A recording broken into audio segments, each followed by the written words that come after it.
allow you watch this video. The British High Commission on Wednesday announced that it is collating relevant information about some Nigerians who engage in anti-democratic actions during the elections with a view to taking action against the individuals. The Commission also stated that it was concerned by the use of inflammatory ethno-religious language by some political figures and called on all leaders to distance themselves from the use of such inflammatory language, as well as prevent those who speak on their behalf from doing so. On February 21st, Andrew Mitchell, the UK Minister of State for Development and Africa, announced that the UK is prepared to take action against those who engage or incite electoral violence and other anti-democratic behaviors. And the action could include preventing people from obtaining UK visas or imposing sanctions under their human rights sanction regime.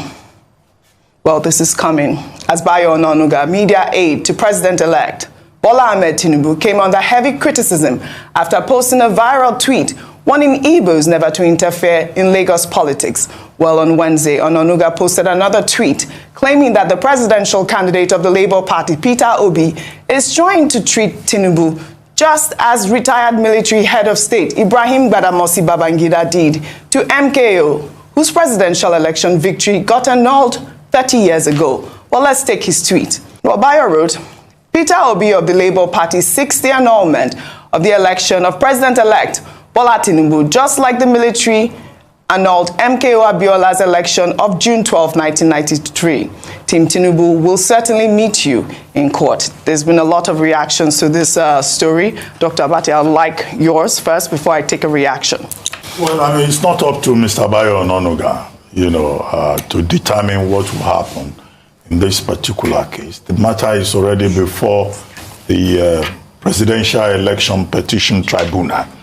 And it is for the Presidential Election Petition Tribunal to look at the prayers and the grounds of petition that have been presented before that court by the presidential candidate of the Labour Party and the Labour Party.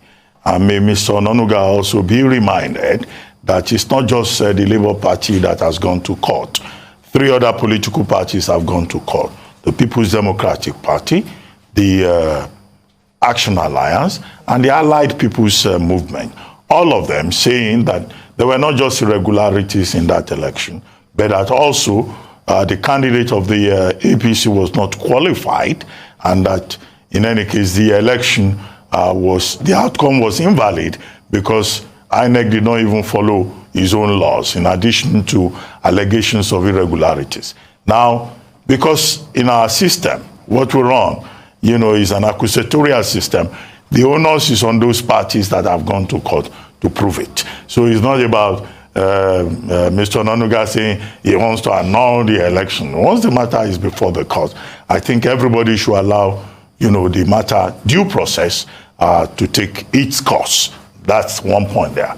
As for the, the British saying that they are compiling a list of persons who will be sanctioned, the position that has been expressed by the UK authorities is the same position expressed earlier by the US. And the US is also saying that, look, persons who may have sabotaged the 2023 electoral process in Nigeria will be denied their visas, and that, sanctions will come. The clear implication is that we live in a world where no country lives in isolation, where what you do is observed by other countries, where impunity in any part of the world can be sanctioned by other, members of the international community. In other words, the world is watching. The second thing, of course, the point not made by the UK, made by the US, is that Nigeria itself should ensure that electoral offenders are punished so that people can learn the appropriate lessons, so that, the reign of impunity will not become a cultural thing, in Nigeria's electoral process. The only caveat to add in all of this is that the UK authorities and the US authorities, yes, they send their observers to watch that election. Maybe it's also possible to even encourage Nigerians to create a channel for Nigerians to come and report the persons who were electoral offenders. Some of them are very well known, because it will be embarrassing to discover along the line that some critical offenders were overlooked, you know, by the international community. If we sit here now, we can, in fact, quickly collate some names and say, US, don't give this person visa for life. We can say, UK, never allow this person to come to, you know, to UK, any part of UK, to come and pollute the environment. Because these are the persons who have embarrassed Nigeria by promoting irregularities, by promoting conflict, and behaving like they don't even care. All right, well, Ayo, before I come to you, I'll take a reaction regarding Bayo Ononuga's tweet. I mean, that tweet went viral. This is from Investigate, Prosecute, Confiscate. They wrote, the circumstances surrounding the elections of Bola Tinubu and Chief MKO Abiola are vastly different. And any comparison by Bayo Ononuga between the two is a misrepresentation of history. Chief MKO Abiola won the people's mandate in a free and fair contest, whereas Bola Tinubu's election was characterized by vote rigging, violence, fraud, and intimidation, making it the worst election in modern history. Bola Tinubu should know better, as he was on the side of the fence fighting against such malpractices in those days. To suggest we compare the two elections is misleading and potentially harmful, particularly if such a comparison is used to undermine the legitimacy of the fragile democratic process in Nigeria. Over to you, Ayo. All right. First of all, let me just say that, to Doctor's point, people have actually signed petitions online identifying some specific people that the UK and the US shouldn't give visas to. So the people are speaking up. Now, with regards to this, I'm glad, since this is trending, I will quote a spotlight by Abi on Twitter, who had actually gone to dig up an old video where Tundu Abiola was speaking to a guest on the show, and who other than to speak about her father's legacy than the daughter of the man in question. And she spoke about how, shall I say, the proliferation of the name and legacy of her dad, where people kept calling on him or using his name to push an agenda. As we see in this case with Mr. Bayo Ononuga, comparing what happened in 1993 to what's happened now. Many people have said that the only similarity between Chief MK Abiola and Asiwaju Bola Ahmed Tinubu and the style in which they ran the election is that they ran on a Muslim ticket. In terms of other things that have trailed his campaign, his candidacy, the people, or what they are seeking in court, very different. First of all, in 1993, there was no court process to seek an annulment. The order was made by the then military head of state, Ibrahim Badamasi Babangida. In this case, well, in terms of that, seeking redress, or the opposition party seeking redress, and they're the ones calling for an annulment. That's the point I was trying to make. Then in this case as well, it's interesting that the APC, where the loudest go to court, had the loudest voice in this. And now that Mr. Peter Obi, rather than calling for a revolution or asking people to go to the streets, is seeking redress in court as it's allowed by law, they are now court shaming him, if I put it that way. There was voter suppression. Please let there not be justice suppression. Let every man have his day in court if he feels aggrieved and can present evidence enough to convince the justices that he has a court to prove. APC and Mr. Bayo Ononuga, speaking on behalf of the APC, should please desist from trying to speak to people and skew the narrative or change the story and make it seem as if what Mr. Peter Obi is not within his legal rights as a Nigerian who wants to seek redress. Absolutely, I like that point. Rufai. Let me use Dr. Abbas's word. It's all a game. And this is the game of ethnic baiting. And we should be watchful. And please, I would like to call on everybody and all politicians. If we want peace, we must have it with justice, and we must stop the ethnic baiting. We all know when you mention June 12, what it skews towards.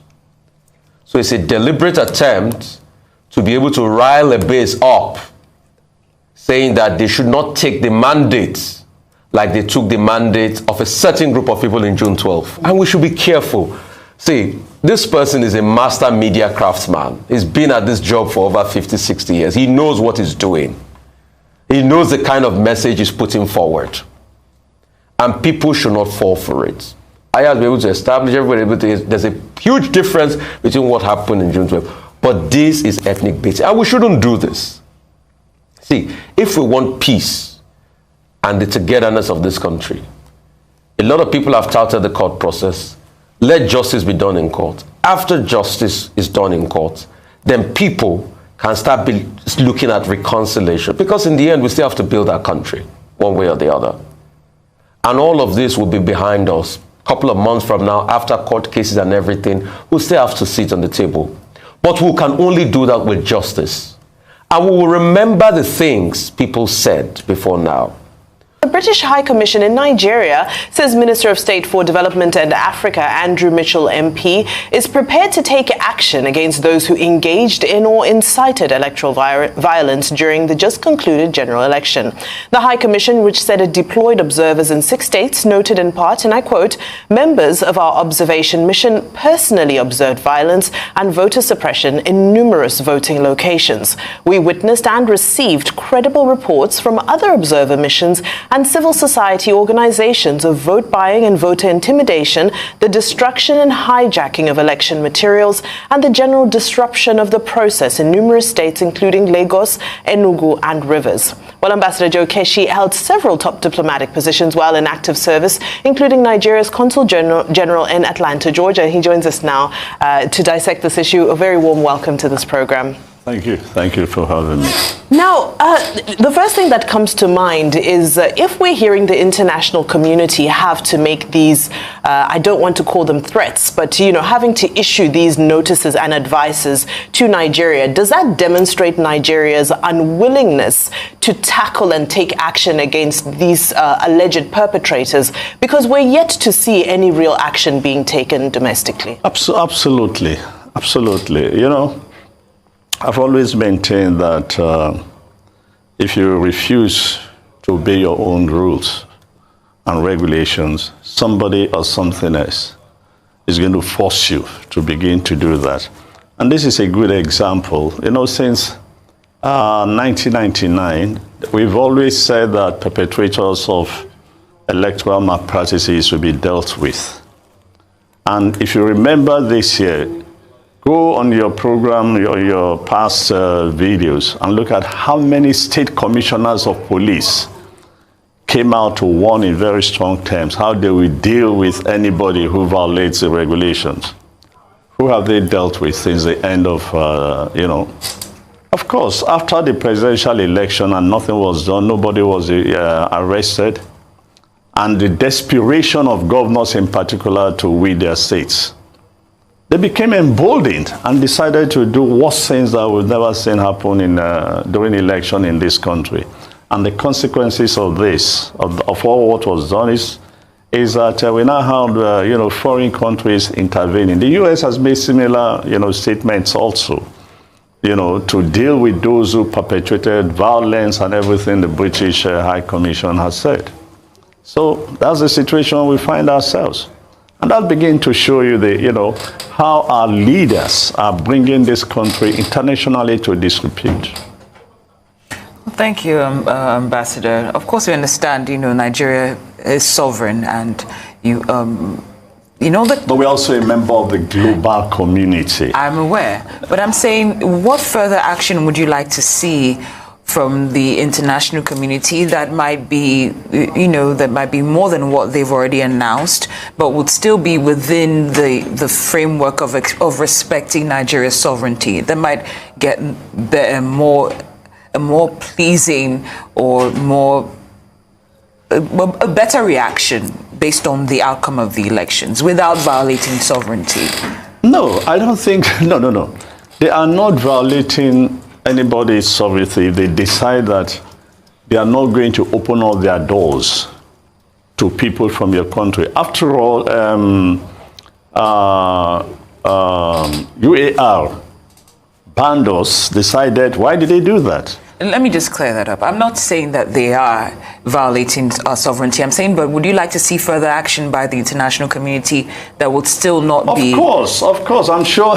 Look, if our governments, that's federal and state governments, if they refuse to obey the laws they have established, something else needs to happen to force them to begin to do that. And if the international community is going to do that for us, we just have to accept it. If they begin to ban, for example, because among those who violated the rules were state governors, police officers, INEC officers, and the rest. So if they begin to deal with these people, ban them from coming to their countries, and even go as far as extend the ban to their families, then people will begin to take these laws very seriously. And so next time a political leader comes to you and they say to you, go and start ringing bell at election polling units and say, look, if you are not voting for us, don't come near here. That guy would not take orders, knowing fully well that he could go to prison. But in the absence of law enforcement agencies doing the right thing in this country, somebody else has to do it for us, and that's exactly what they want to do. And this has become a very popular modus operandi for some of these Western nations, the UK, the US, especially when dealing with African countries. Now, we've seen both economic and personalized, targeted sanctions in countries like Mali. It's not only African countries. After all, they've imposed sanctions on Ukraine, they've imposed sanctions on Myanmar, and yes, some of the countries that have gone to the extreme end of violating human rights and not allowing their people to enjoy the fruits of democracy. And I thank you for adding that to what I'm saying, because my question to you is, how much will this affect the legitimacy of the incoming government to the rest of the world? You know, first of all, we have to wait a minute to see whether the incoming government will have legitimacy to start with. And until the courts decide this, it's very difficult for anybody to talk of legitimacy to start with. Because once it has gone to court, it becomes very clear that except the court makes a declaration, the question of the legitimacy doesn't arise yet. So that's one thing. And they're also very aware, I mean, they're very aware of this, so that they have to wait and see the outcome of the, the court process. Okay, thank you. Now, one part of the excerpt of that statement, if you permit me to read, that was, the UK acknowledged that they saw the use of inflammatory ethno-religious language by some public and political figures. And an excerpt reads, "We call on leaders not just to distance themselves from this kind of language, but to prevent those who speak on their behalf from doing so in this way." Now, in the event that the president-elect remains, the president, and the governor-elect, for instance, Lagos State, remains the governor, do you think this is an advice that they would heed to? Look, it's possibly for the future, because for now it's too late, the harm has been done. And bear in mind that, at least for the Lagos State governor, he has 4 more years to go. We have already been told by Ononuga that nobody should try, quote and unquote, this nonsense in 2027. Yeah. What does that tell you?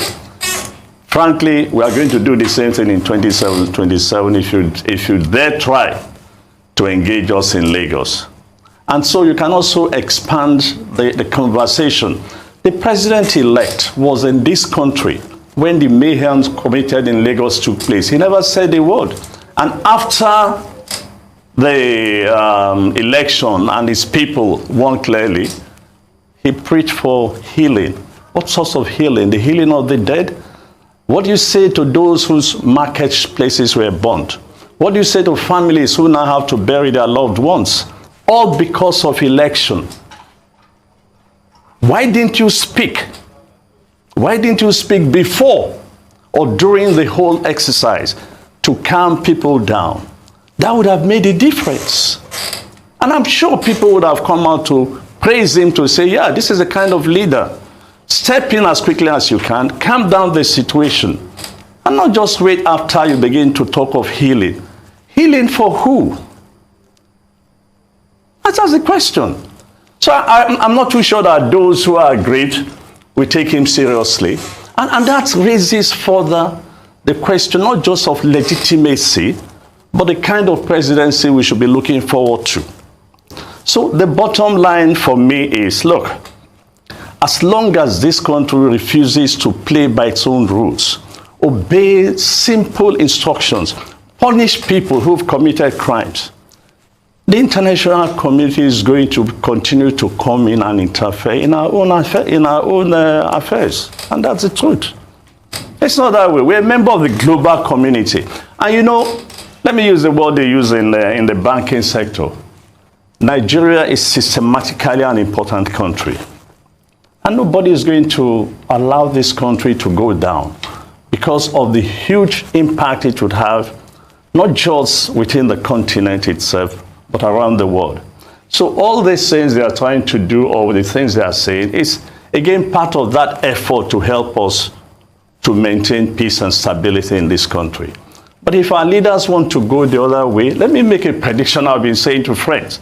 If we do not address the consequences and the outcome of this election and the tribal division that we have created and the way people are feeling from outside, I can make a prediction, and in 20 years' time, there will be no Nigeria. Take it or leave it. That's the honest truth.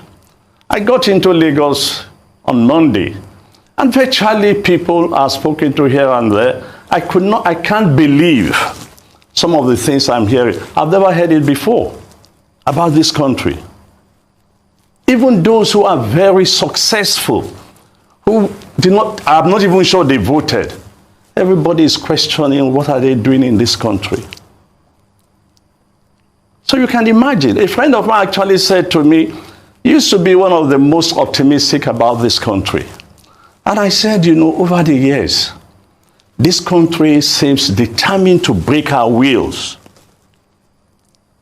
So who is going to help us? Today you say things were bad, you say to us, manage. Oh, we do better, and it won't happen again. It happens the second time. Is it when all of us become victims that we become awake to the reality? So I make that prediction that if we do not address the outcome of this in a way that we are able to, you know, bring everybody together and really engage in genuine healing, there will be no Nigeria in 20 years' time. And you can put it on record that I said it here on your station. Well, now, you know, in light of this, how effective are these sanctions if they are to go through with them? And I say that with reference to former President Robert Mugabe, who once said, well, if you won't let me come to the West, then I'll look east. It seems that the people who engage in these activities always find a way to find a place where their bread will be buttered. So will these sanctions You are right, but you see, if you look at it critically, they don't have as much knowledge or interest with the East as they have with the West. Most Nigerians look at the destination of the flow of migration. It's to the West. The few that goes out to the East, they probably want to go and study. Even our top businessmen, everybody deals with the West rather than with the East. And with the Russia-Ukraine war, that's just almost a no-go area for most people. So is the West. And I think if it's properly structured, and we can actually help them.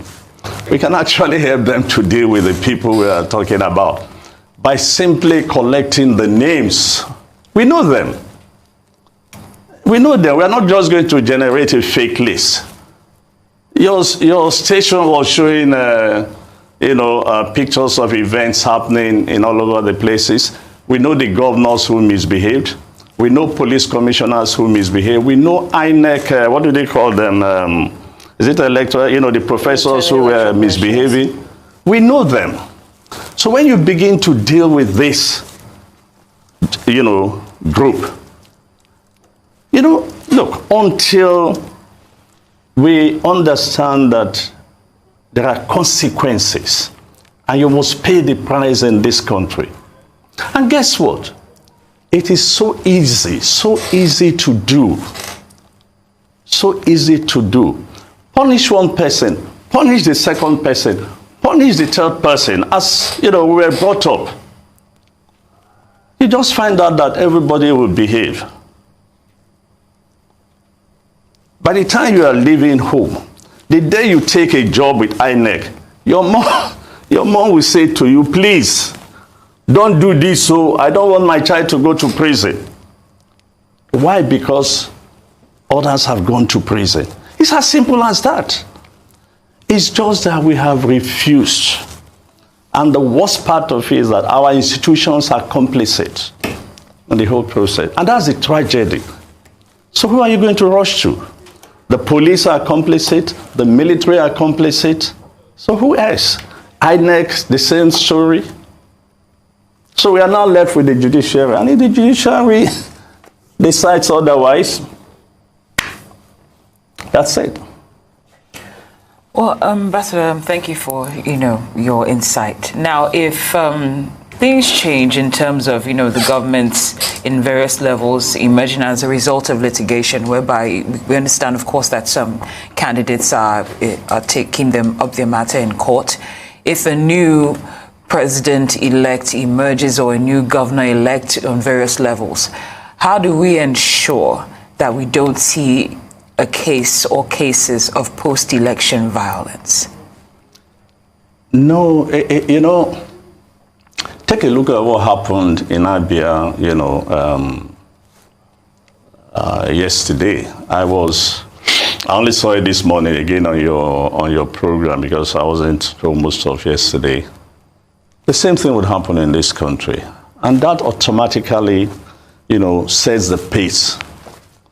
Not only does it give the government the legitimate, even if the court decides that yes, the status quo should remain and so on, Nigerians will, and that's by the way, I think it was on your station again, I did say that, look, in order for us to have peace and understanding, cameras should be allowed into the courtroom for this case, so that as the case is going on, Nigerians, wherever they are, actually hearing the evidence for themselves.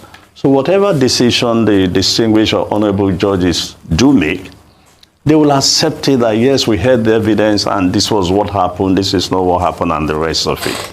You understand what I'm saying? Okay. Now, that will help the process because people will accept the result of the Supreme Court. They might not be happy, but as long as this is the last bus stop, nowhere else to go, they have nothing else to do. Already, there's like something like a piece of the graveyard today. But if a judgment is given and people, whether it's right or wrong, depending on how it goes, people will accept it. But the leaders, and I think that's where we need to focus on really, the incoming leaders must just do more than say, oh, we want to build you roads, we want to build schools. No. We need to begin to define the essence of what makes you a Nigerian and what are your entitlements as Nigerians. You cannot live in a place, look, I started my primary school here in Lagos before we moved to Ibadan, before we finally moved to Abuja, when the Minister of Foreign Affairs moved. So for me, even though I'm from Delta, Lagos, Ibadan, now Abuja has been my life. And one day you tell me that I don't belong to anywhere. What do you want me to do? What do you want me to do? Those who live in Lagos, those who live in Port Harcourt are not indigenous. Those who live in Kano are not indigenous. But they've been paying tax. In centuries past, the payment of tax is your entitlement to vote. Your payment of tax is your entitlement to nationality. So you can't come in the 21st century and say, no, whether you've lived 20, 30 years in Lagos, you are not entitled to anything. And I hear people boasting that, oh, we gave them everything. For goodness sake, what did you give anybody? Whether in Lagos, Kano, or Port Harcourt, they pay taxes. And that entitles them to whatever the government gives to anybody in the state. So these are the kind of conversations our new leaders should bring on board for people to understand. It is time we define the essence of being a Nigerian. So if you live in Lagos, you live in Port Harcourt, you live in Enugu, you live in Jos. Again, for example, I was born in Jos. Just to tell you how my parents moved around in those days. And I'm married to a Lagosian. So what do you want? So you now say to me that My children don't have a right to Lagos. Our house is here in Lagos. So what do we do? We're not talking of 2, 3, 4 years. We're talking of more than 50 years. Now, Ambassador Keshi, in light of this, I find it interesting that one of the chief electoral observers was former Kenyan President Uhuru Kenyatta, who had a similar impasse in his country, in both of his elections, actually. But one of the cures, one of the prescriptions that seemed to work for his tenure in Kenya was, of course, granting his his biggest opponent, Raila Odinga, a political handshake and in a sort of government of national unity. And of course, we've seen those things transpiring across the world, especially across Africa. But my question to you is, given all of this, it seems, yes, there have been invitations to say several of the declared winners have said, oh, come and join my government. Let's work together. Let's work together. No. You see, you can't say, come and join my government, and you have not actually recognized the pains and the way they feel. So what does look at someone like Ononuga, what he's tweeting.